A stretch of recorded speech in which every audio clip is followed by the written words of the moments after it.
What's up, folks? Wanted to make a quick video. Just got done finishing up a walk, and man, fitness and walks, any type of physical activity, uh, definitely helps with the thought process. And so there was a video I wanted to make a while back. I think it was like last week because the idea popped in my head. And it was something that an old coworker had asked me about jokingly. And when he asked it, I was like, "What? No, no way." And so he was like, "Well, why not?" So we started talking about it, and I explained why. So I figured today would be a good day to actually make that video. So hope you guys are having a blessed day as always. But so the question was the fascination with the planet Mars. And I don't know why, what's so great about the planet other than, want to see if there's life out there. Martians used to be the thing.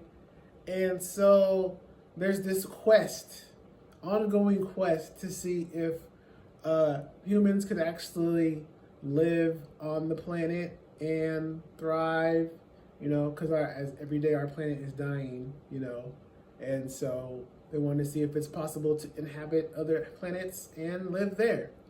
So my friend, because supposedly there's making plans to actually go to the planet and put human lives over there and, see if they can, actually repopulate and all this and that. And so my friend asked me, my coworker, he was like, "Hey man," he said, "So you getting your ticket?" I was like, "Ticket where?" He said, "Ticket to Mars, man." He said, you gonna put your name in the hat for that?" And I was like, I laughed and I was like, "Of course not." He was like, "Well, why not? It'd be a great experience." I said, "Well, there's a lot of things that have to happen in order for it to be a great experience." Now, if you've ever watched any of those space movies, the sci-fi movies, the journey to get to the destination, usually something happens. It's usually never a straight, wonderful ride there. What usually happens? Something breaks down, or they run into an asteroid field, or some crap like that. And then what happens? Sometimes lives are lost. What is it?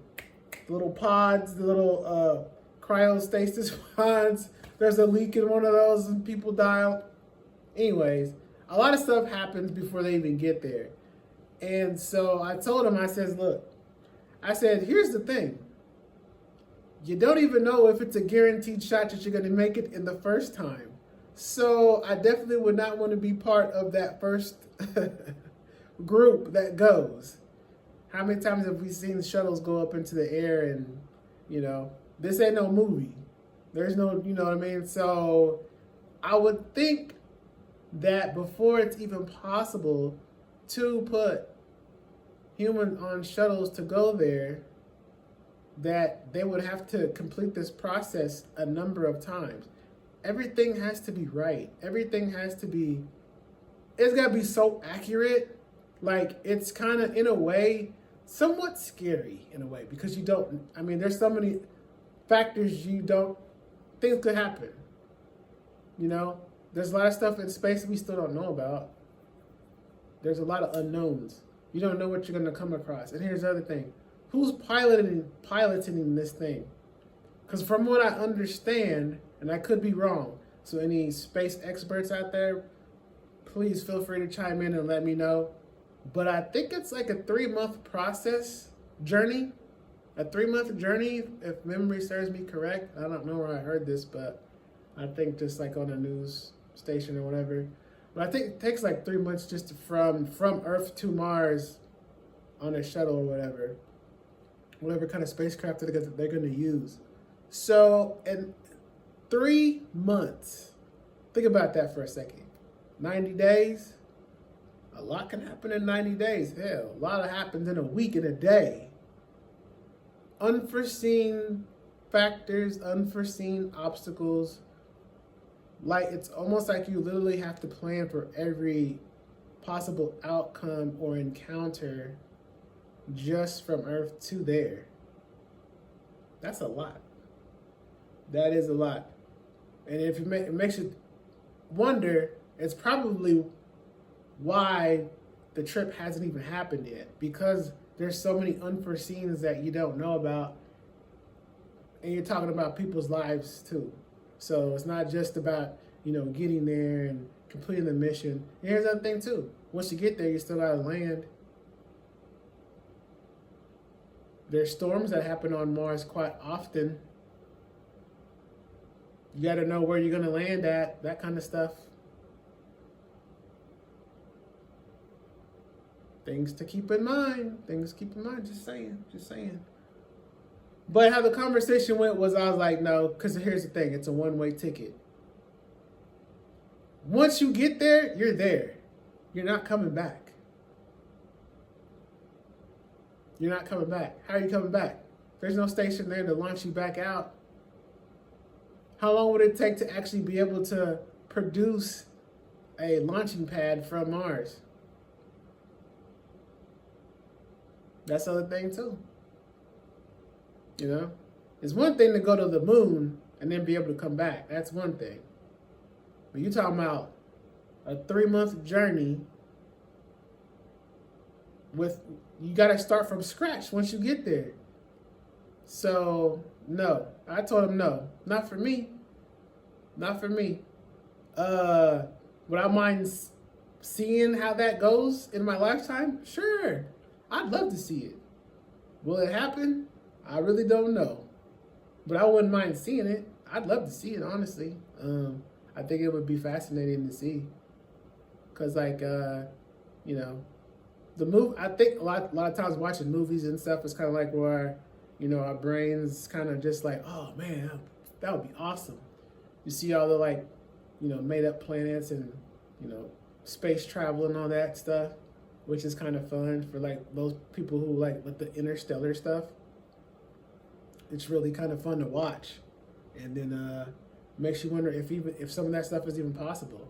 They got all these really high-tech telescopes that can look so far into the galaxy and space that it's just like, wow, all that stuff is out there.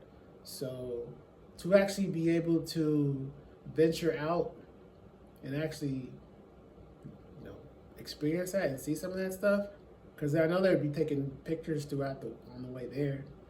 That would be a nice sight to see. So I would like to see that, but from the comfort of my own home, because I don't want to go out there. I'm not going out there. But to me, I'd be like, no, nope. There's no, and I said, if you can give me a guarantee that I could go there, but come back, yeah, sure, I'd do it. Who wouldn't want to? But, there's no guarantees in life. So there's no guarantee I'm going to make it there.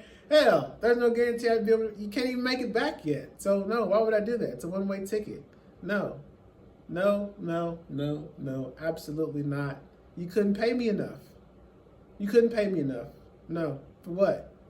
You can't use none of that money on Mars. There ain't no banks or nothing over there. So there's nothing over there. You're starting from scratch. And that is something I would not want to do. So, thumbs up, shout out to the folks who want to do it and experience it. Hey, man, more power to you. And I hope it works out. I really do. But I'm not this guy. Not Ronnie. Ronnie's not doing it. Nope, not interested. So, but would you guys ever be interested in doing something like that? So, for all the explorers out there, I don't mind exploring. But here on Earth, or if I need to call for help, that's another thing. If something goes wrong, who are you going to ask for help? Nobody. What is that old saying? In space, nobody can hear you scream, help, help. Nobody there. They can't hear you. They can't do nothing. What are they going to do? Launch another shuttle to come up and get you? No. The fuel alone. And in this economy, I could go on and on about it. Maybe I'll make a part 2. I don't know. Maybe I'll ask some folks, would they even consider doing it? I'm pretty sure the majority would be no. Especially when I lay out all those deciding factors. Yeah, nah. I'd be surprised, but it's possible. So, anyways, that's all I had for right now. Till the next time. Talk to you guys later. Have a great day. Peace.